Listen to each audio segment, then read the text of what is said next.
ආයුබෝවන් මම දැන් සාකච්ඡා කරන්න යන්නේ පෙරහුරු කෙටිපස්ස හතරවෙනි කොටස. හරි මම මුලින් ඉඳලා පළවෙනි කොටස දෙවෙනි කොටස තුන්වෙනි කොටස යනාදී කොටස් තුනක් කතා කරා. හැම කොටසකම ප්‍රශ්න කෙටිපස්ස තුනක් අතුලත් වුණා. මුලින්ම සුද්ධ ගණන් කෙටිපස්ස තුනයි ඊළඟට ව්‍යවහාරික ගණන් කෙටිපස්ස තුනයි එහෙම මාරුවට පස්ස සාකච්ඡා කරන්න බලාපොරොත්තු වෙනවා. හරි දැන් යන්නේ පෙරහුරු කෙටිපස්ස හතරවෙනි කොටස. මේ රූපය අඳින්න ගාන මම කියන්න බෝඩ් එකේ දීලා තියෙනවා ලියගන්න. රූපය ඇඳලා තිරස සමග පිළිවෙලින් ඇල්ෆා හා බීටා කෝණ සාධන AP සහ BP සැහැල්ලු අවිකර්ණීය තන්තු දෙකක් මගින් තිරස් සිවිලිමක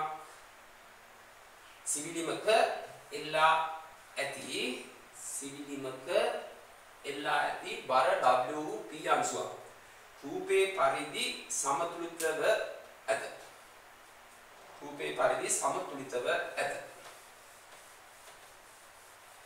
ඊට පස්සේ යටින් ලියන්න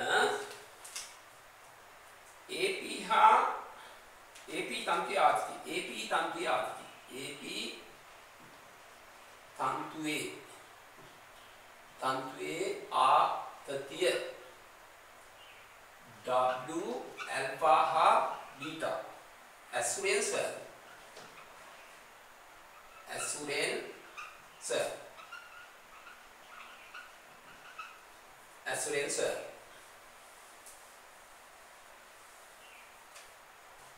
ඊට පස්සේ කියනවා බීටා නියත විට AP තන්තුවේ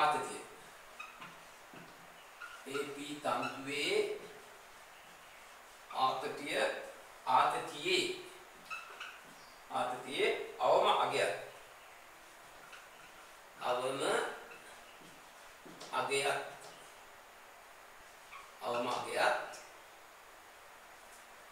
එයට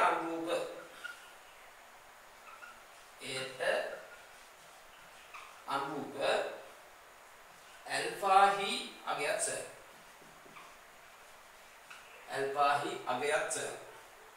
අගයත්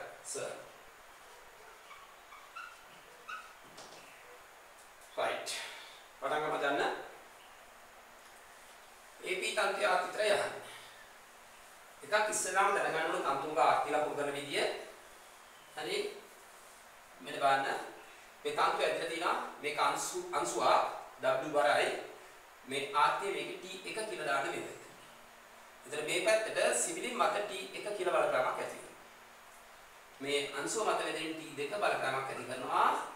මේ සිවිලින් මත T2 බලපෑමක් ඒ විදිහම ඇති වෙනවා. සහල්ලෝවි තන්නේ තන්තුවල හරි මේ තන්තු පුරාම එක මාත්‍ය තියෙන්නේ අපි ලකුණු ගන්න මේ තන්තුව තුල තියෙන ආත්‍ය මේ T කියන අංශුව මත උඩ T එකක් තියෙනවා සිවිලින් මත T එකක් පල්ලෙහාට තියෙනවා. ඔය විදිහට ලකුණු කරලා. දැන් කියන්න මේකට හදන්න පුළුවන් ක්‍රම දෙකක් තියෙනවා. එකක් තමයි මේ T එක අහන්නේ. එහෙනම් මේ T දෙකට ලම්බකව බලසලකලා ගන්නත් පුළුවන්. ඒක ටිකක් පැටලි සහගත නිසා මම ලේසි ක්‍රමයකට යනවා ලාමිගේ ප්‍රමේය. ලාමිගේ ප්‍රමේයට ගියොත් කොහොමද එන්නේ කියලා බලමු. මෙන්න මේ විදිහට. බලන්න මේ P කියන අංශුව. හරි මේක P අංශුව. මම මේක ඇල්ෆා නිසා මේක අන්තර කෝණ මේ සම්පූර්ණ කෝණය අනුව. මේක බීටා නිසා මේක බීටා මේක අනුව. හරි ලාමිගේ ප්‍රමේය දානකොට අපිට ඕන T1 බෙදීම ඉතුරු බල දෙක අතර කෝණයේ සයිනය. එතකොට 90 බීටා දාන්න ඕන. T2 බෙදීම ඉතිරි බල දෙක අතර කෝණයේ සයිනය 90 ඇල්ෆා ගන්න පුළුවන්. මේ කෝණය මම දැන් ගැමා කියලා ගන්නවා. හරි මේ ගැමා කෝණ හොයා ගන්න පුළුවන් කොහොමද? මේ මුළු ඔක්කොම අංශ 180යිනේ. ඇල්ෆා දන ගැමා දන බීටා සමාන 180 නිසා ගැමා කියන්නේ 180 දින ඇල්ෆා දන බීටා කියලා ලියා ගන්න පුළුවන්. ලාමික ප්‍රවේදනක ලීසි වගේ මම මෙහෙම ලියන්න. right? මට මෙතනින් ඕන ආරයක්ම තමයි ඇල්ෆා දන ගැමා දන බීටා සමානයි 180. ඒ නිසා මම ලියනවා ගැමා සමානයි 180 දින ඇල්ෆා දන බීටා. හරි. දැන් මම ලියනවා ලාමිගේ ප්‍රමේය අනුව.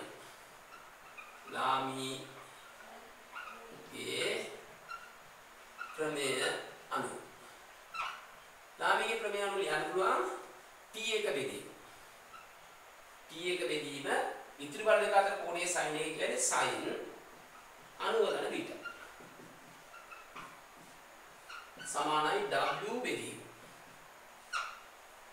W බෙදීම sin ගැම. හරි T එක බෙදීම sin 90 ධන බීටා හරි W බෙදීම sin ගැම හරි. මම T දෙක ලියන්නේ නැහැ හේතුව T දෙක අහන්නේ නැහැ. මොකටද? ඒ අහන්න නැතිව ඕනේ නැහැ. දැන් මෙතනින් මට T එක වල අහවා ගන්න පුළුවන්. ඒ නිසා T එක සමානයි W වාරයක් sin 90 ධන බීටා කියන කවුද කියන්නේ? ත්‍රිකෝණ විදිහට යන්නේ. sin 90 මෙතන බීටා කියන පිට ගන්න. y අක්ෂයට යන කොනකොට කෝණ වලදී sin cos වෙනවා. ඒ නිසා මේක cos බීටා වෙන්න ඕන. ඒ විතරක් නෙවෙයි මේ උත්පාදයේ ඉන sin වලට උත්තර ඔක්කොම දානයි. ඔයගොල්ලෝ මුල් කාලේ ඉගෙන ගන්නවා අර ඕල්සන් තෝමස් කොලෙජ් කියලා. මේකදී සියල්ල දානයි, මේකේ sin දානයි, මේක තෝමස් කියන tan දානයි, මේකදී cos දානයි. හරි. ඒවා දෙකක් වෙනවා. දැන් මට ආවා t එක සමානයි w cos බීටා බෙදීම sin gamma. මට sin gamma ලියාගත්තා. දැනට gamma ලියන්නකො. gamma කියන්නේ 180 ඍණ වාරයක් අල්පදන්න බීටා. පස්සේදීම ඔතන ලියගන්න.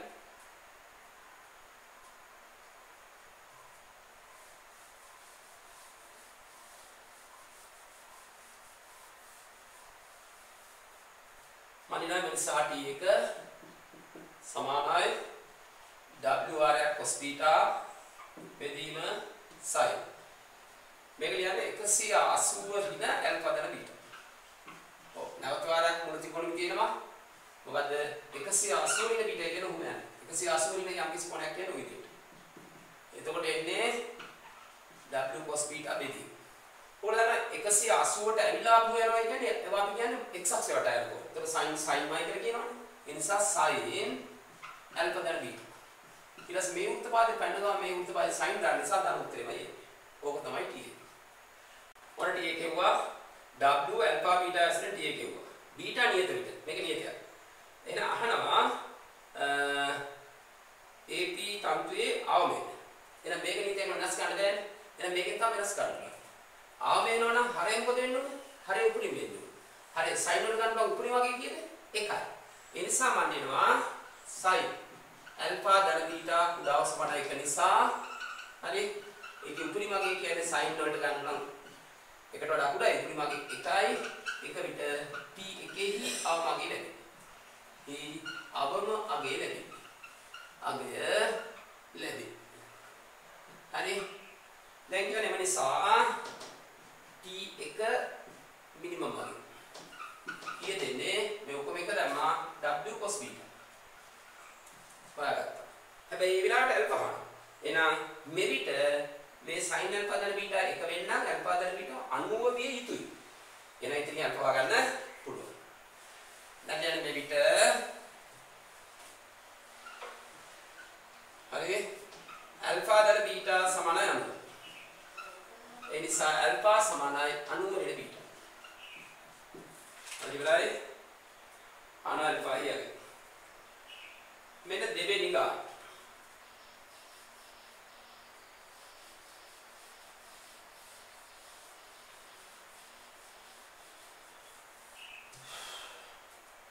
මේ රුපියල් දෙන්න දෙවෙනි ගාන. ඊළස් සුමට තලයක් තියෙනවා.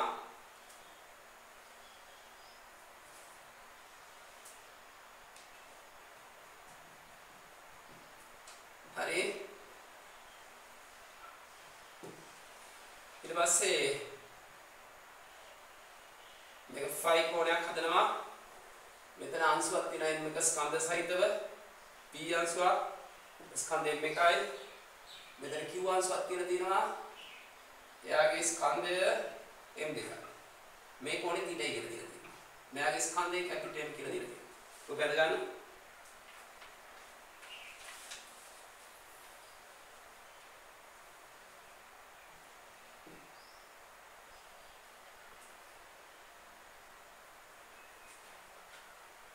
හරි මම ගන්න පුළුවන් තරම් කෙටි කියන විස්තර අඩු කරලා ලියන්න සියලු ස්පර්ශයන් සුමට වේ. සියලු ස්පර්ශයන් සුමට වේ. පද්ධතිය රූපේ පරිදි රඳවා පද්ධතිය රූපේ පරිදි රඳවා සීවෙන් මුදහල විට සීරුවෙන් උදාහල විට කැපිටල් M හි පොළොවට සාපේක්ෂ කැපිටල් M හි පොළොවට සාපේක්ෂ ත්වරණයද P හා Q E कैपिटल M ට සාපේක්ෂව कैपिटल M ට සාපේක්ෂ ත්වරණයද සෙවීමට ප්‍රමාණවත් සමීකරණය. right දැන් හදමු මේ බලන්නකෝ මම හිතනවා මෙයාගේ ස්කන්ධයේ कैपिटल M මෙයාගේ බර පල්ලෙහාට mg ඊට පස්සේ මම හිතනවා මෙයා මෙහෙට යනවා කියලා f තරණය. ඊට පස්සේ මේ p අංශු මෙයාගේ ස්කන්ධය m එක උනේ එයාගේ බර පහළට m එක g. හරි මෙයා මම හිතනවා මේ මෙන්න මෙහෙම තරණයේ f එක තරණයෙන් මෙයා පහළට යනවා කියලා. මෙතන අභිලම්බ ප්‍රතික්‍රියාවක් හට ගන්නවා මේ තලයෙන් හට ගන්නා අභිලම්බ ප්‍රතික්‍රියාව s මෙයා මත හට ගන්නා ශූන්‍යයෙන් මෙයා මත හට ගන්නා අභිලම්බ ප්‍රතික්‍රියාව මම හිතනවා r එක කියලා. ඒකට සමාන ප්‍රතිවිරුද්ධ අභිලම්බ ප්‍රතික්‍රියාවක් ශූන්‍යමත් තියෙනවා ඒකත් r එක. මේ කෝණේ phi නොත් මේ කෝණේ phi කියලා ගන්න උගල දාන්න. මම ඒක අපිට විස්තර කරන්න. මේක m2g. මේක මතක තියාගන්න p අංශු. මෙතනත් අභිලම්බ ප්‍රතික්‍රියාවක් යනවා r2. මෙතන අනිත් පැත්තට අභිලම්බ ප්‍රතික්‍රියාවක් r2. සමාන ප්‍රතිවිරුද්ධ. හරි? ඒ නිව්ටන්ගේ තුන්වෙනි එක. ඊට පස්සේ මේකේ ශූන්‍ය අංශුයේ ත්වරණය දෙක. හරි. මෙයා කිව්. ඔයගොල්ලෝ දන්නවා මෙහෙම ගත්තා. මේ මානතලයක් තිබෙයි කියන phi කියලා කෝණයක් හදලා. මෙතන අංශුවක් තිබෙයි කියන තන්නකෝ. මම මේ අංශු ටික ලොක් කරලා දින්නා. ඉතින් විශාල කරලා දින්නා. ඔන්න ඔහොම. දැන් හිතන්න මේකෙන් බර මෙහෙම ගියනවා කියන හිතන්න. මෙතන ඉඳ මදි වෙයි. ආයෙත් තමයි මෙහෙම ගමු. මෙහෙම අංශු විශාල කරලා ගන්නකො. හරි. එතන බර මෙහෙම යනවා කියලා හිතන්නකො. ඊට පස්සේ අභිලම්බ ප්‍රතික්‍රියාව අනිවාර්යයෙන් මෙන්න මෙහෙම කේන්ද්‍රය ඔස්සේ යන්න ඕන යන්නේ. හරි. මේක අංශක 90. මේ කෝණය මේ කෝණයට සමානයි. මේක 90. එහෙනම් මේ කෝණය phi කියලා දෙන්න යෝජනා කරා නම් මේ කෝණය දැන් මෙයා මෙයාට සමානයි මෙයා මෙයාට සමානයි. ඒතකොට මේක phi කෝණ. මේක phi වෙනවා. ඉතින් අදහස් ගන්න අභිලම්බ ප්‍රතික්‍රියාව මෙහෙට තිබ්බනම් මේකේ r එක කියලා හිතන්නකෝ. එතන මේ කෝණය මොකද්ද? phi කියන කෝණය. හරි? දැන් ඒක තමයි මම කෙලිම සඳහන් කරේ. මෙතනත් මට එහෙම සඳහන් ගන්නවා. මේ කෝණය θ කියලා. හරි. ඔය බල ටිකයි ත්වරණ ටිකයි හරියට ලකුණු කරන්න. දැන් ඊට පස්සේ හොයන්න ඕනේ f සමානයි මේ දාන්න බෑ අපිට වෙන කාටවත් සාපේක්ෂව. අනිවාර්යෙන් දාන්න ඕන f සමානයි මේ දානකොට ඒකේ ත්වරණය ගන්න ඕන කාටද? පොළොට සාපේක්ෂව. ඒ නිසා දැන් මම මේකේ ත්වරණ ටික ලියා ගන්නවා පොළොට සාපේක්ෂව. මෙහෙම ගමු ඈ. මේ ටික හරි. මම ඉස්සෙල්ලාම උත්සාහ කරනවා ත්වරණය. කැපිටල් M වල ත්වරණය පොළොට සාපේක්ෂව. මම මේ අතර f කියලා ගන්නවා. ඒක හරි. ඊට පස්සේ මම පැත්තකින් ලියනවා මෙහෙම. මොකද්ද? p වල ත්වරණය පොළොට සාපේක්ෂව. p වල ත්වරණය පොළොට සාපේක්ෂව වනේ p වල ත්වරණය කැපිටල් M ට සාපේක්ෂව ධන කැපිටල් M වල ත්වරණය පොළොට සාපේක්ෂව. හරි. දැන් කියන්න මෙහෙම. කැපිටල් M ට සාපේක්ෂව කැපිටල් M කියන්නේ ශූන්‍ය නිසල විද්‍යාව නම් අංශු යන්නේ ඒ කියන්නේ කැපිටල් M ට සාපේක්ෂව අංශු යන්නේ ආනතල දිගේ මෙන්න මෙහෙම. මේක phi කෝණයක් ආනතල මෙහෙට f එක ත්වරණය. මේක යන්නේ මේ පැත්තට කැපිටල් S ත්වරණය. මට මේ දෙක ගන්න තිබ්බා මේ ආකාරය. හරිද? මේක phi කියන කෝණය. මේ ත්වරණය කැපිටල් F මේ ත්වරණය සිම්පල් F එක. මේ සම්බන්ධතාව ලියලා දෙන්න. මම එක පැත්තකින් ලියනවා මේ ආකාරය. මොකද p ගේ ත්වරණය පොළොට සාපේක්ෂව. මෙහෙම තියෙන්නේ මේ පැත්ත කැපිටල් F මේ පැත්ත සිම්පල් F. F එක. හරි. දැන් Q ගැනත් ඔය විදිහටම කතා කරන්නේ. පොළොට සාපේක්ෂව ත්වරණය හරියට හොයාගන්න ඕන පැහැදිලිව. මෙන්න බලන්න Q පොළොට සාපේක්ෂව ත්වරණය. මොකද Q ගේ ත්වරණය කැපිටල් M ට සාපේක්ෂව ධන. කැපිටල් M ගේ ත්වරණය පොළොට සාපේක්ෂව. මේ කැපිටල් M සාපේක්ෂව කැපිටල් M නතර කරලා නම් අංශු යන්නේ මේක දිගේ මෙහෙට. ඉතින් අදහස් කරන්නේ θ කෝණයක් ආනතව මේ පැත්තට F දෙකක්. ධන මේ පැත්තට කැපිටල් S. මේ දෙකේ කරලා යනකොට මේ ආකාරය. හරි මේක F2යි මේක කැපිටල් S. හරි. දැන් මෙතෙන් දෙන්නේ ක්‍රියාවන්ට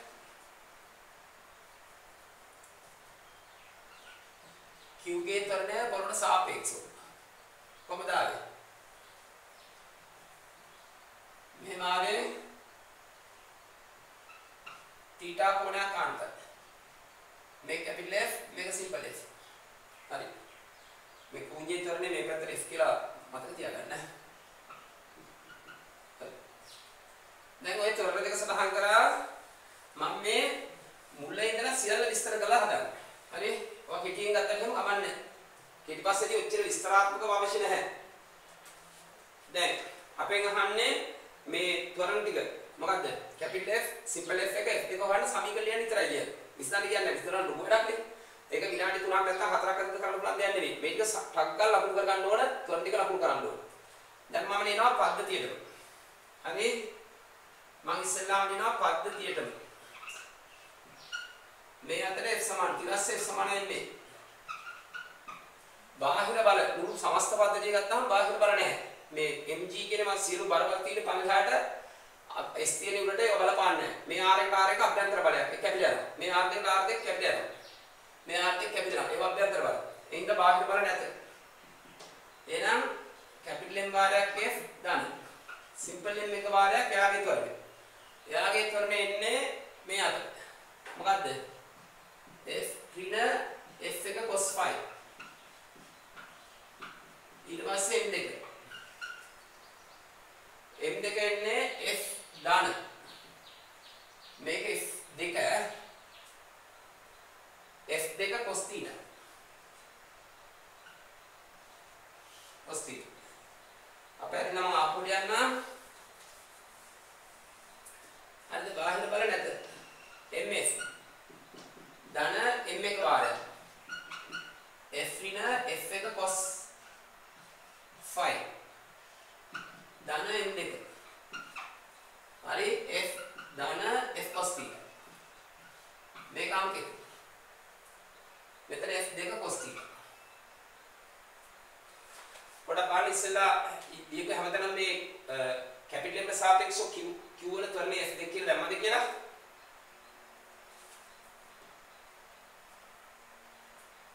හරි ඔන්න පළවෙනි සමීකරණය මට සමීකරණ තුනක් ලියුවහම ඇති මක් නිසාද එතන හොයන්න තියෙන අඥාතපත් තුනයි සමීකරණ තුනක් ලියුවහම ඇති හරි මෙන්න ඊට පස්සේ කරන දේ අහන්න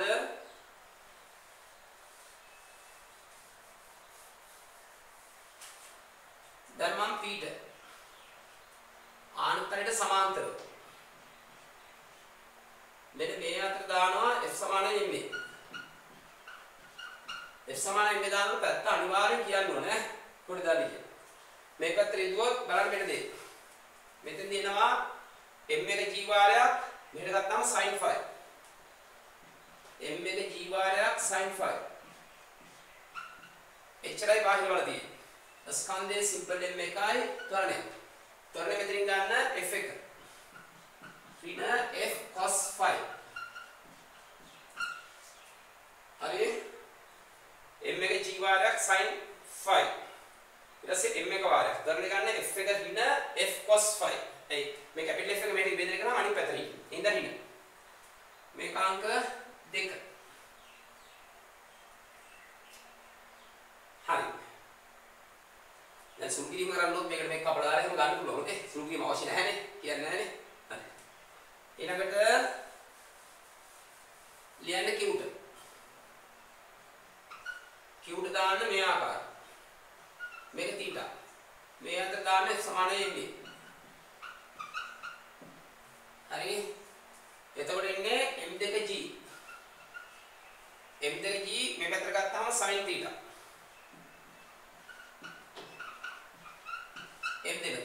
මෙතනින් කියන්න f2 ධන f cos θ මේක අංක 3 හරි f2 තියෙනවා අය f cos θ ඒක ඒ පැත්තටම විභේදනය නිසා ධන ඔන්න සමීකරණ 3 වලින් හරි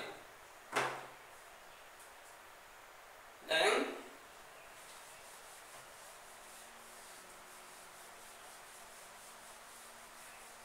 තුන්වෙනි ගන්න යන මෙයාට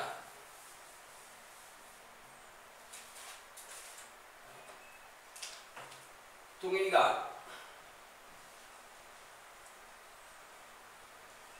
ලියන්න ගන්න A හා B මෝටර රථ දෙකක් A හා B මෝටර රථ දෙකක් ඍජු පාරක් දිගේ නියත ත්වරණ සහිතව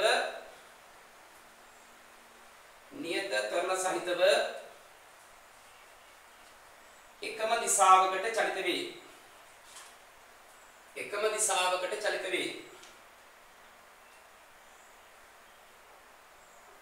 කාලය t සමානයි බිඳුව විට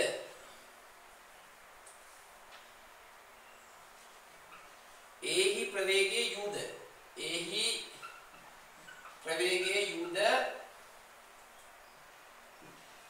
බිහි ප්‍රවේගය දෙකයි යුද වේ.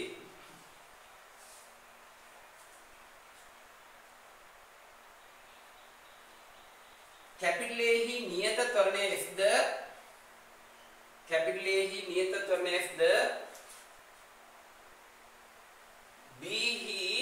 capital B ही नियत त्वरण्य f ධන 5න් 1 ද වේ.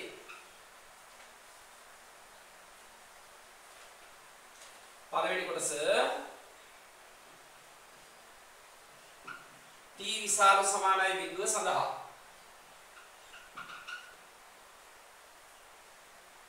A හා B චලිතවලට A හා B හි චලිතවලට එකම රූපයක හා දෙවෙනි කොටස t විශාල සමානයි බිඳුව සඳහා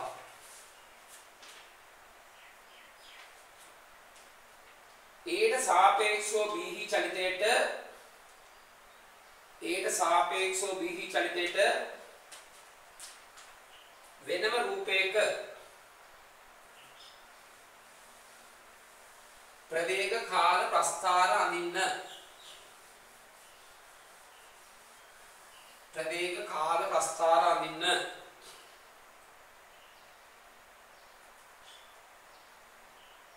චුල බලන්න එකම දිශාවට චලිත වෙනවා. A හා B මෝටර රථ දෙකක් ඍජු පාරක් දිගේ නියත ත්වරණයක් සහිතව එකම දිශාවට චලිත වෙනවා. t සමානයි බිඳුවේදී A හි ප්‍රවේගය දීලා තියෙනවා. මම මෙහෙම කියන්නම්.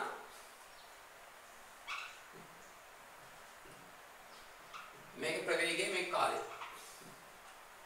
A ගැන කතා කරගොත් එයාගේ t සමානයි බිඳුව කියන්නේ මේ ස්ථානයේ u ප්‍රවේගයෙන් පටන් ගන්නවා. u ප්‍රවේගය b පටන් ගන්න 2u වලින්. හරි? ඊට පස්සේ කියනවා A යනවා f තරණය. යම් කිසි තරණයක් කියන හිතන්න f කියන්නේ මෙහෙම කියන හිතන්න. f. එතකොට ඒ තරණය හඳුන්වන්නේ අපි මෙහෙමනේ. මේ කොනේ θ කියලා ගත්තොත් tan θ සමානයි f. f සමානයි tan θ. ඒ ප්‍රවේග කාල ප්‍රස්ථාර අධ්‍යක්ීමක් තියෙනවානේ. රේඛා ඛණ්ඩයේ අනුක්‍රමණය අනුරූප අවස්ථාවේ ත්වරණයට සමානයි කියලා A දී. ඊට පස්සේ B හි ත්වරණය f ධන 5න් 1යි. එතනින් අදහස් ගන්න යාගේ ත්වරණය වැඩි. ඒ බැලුම් වෙනස් කරනවා මම මේ කොනේ අර්ථය කියලා දානවා. හරි. එතකොට ලියනවා f ධන 5න් 1 සමානයි tan θ. මේ කවුස සඳහන් තියෙන්නේ A සඳහා.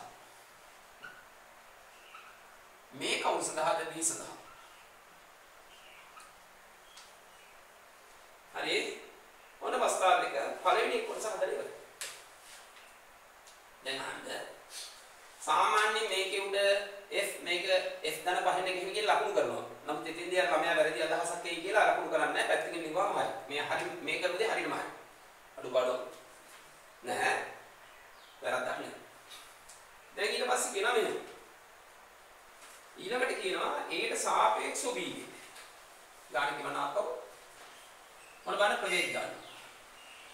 මම ප්‍රවේග ගන්නවා b ගේ චලිතය. a ට සාපේක්ෂව b. මම පටන් ගන්නෙ ඉස්සෙල්ලා ත්වරණ සටහන් කළේද? ත්වරණ සටහන් කළේ. ත්වරණය b ගේ ත්වරණය a ට සාපේක්ෂව. එහෙනම් ඉන්නේ b ගේ ත්වරණය පොළොට සාපේක්ෂව ධන. පොළොවේ ත්වරණය a ට සාපේක්ෂව. මම මේ දෙක මාර්ක් කරලා ලියනවා. මේ අපු දෙක මාර්ක් වලින් ලකුණක් එනවා. ඔය විදිහට. පැහැදිලි? දැන් කියන්න ආරම්භක මේ ත්වරණ ගැන කිව්වා b ගේ ත්වරණය ආවේ මොකද්ද? f ධන පහෙන් එක. මෙයාගේ ත්වරණය ආවේ f. ඒ නිසා උත්තරේ ඉතුරුනේ පහෙන් එක ත්වරණය. මෙයාගේ මොකද්ද? b ගේ ත්වරණය a ට සාපේක්ෂව. පහෙන් එක ත්වරණය. ඊට පස්සේ කියනවා a ට සාපේක්ෂව b ගේ ප්‍රවේගයත් උන. මම ඒක ගන්නවා.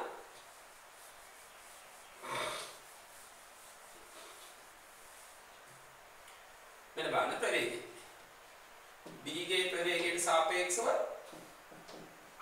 හරි b ගේ ප්‍රවේගය පොළොට සාපේක්ෂව ධන පොළවේ ප්‍රවේගයට සාපේක්ෂව.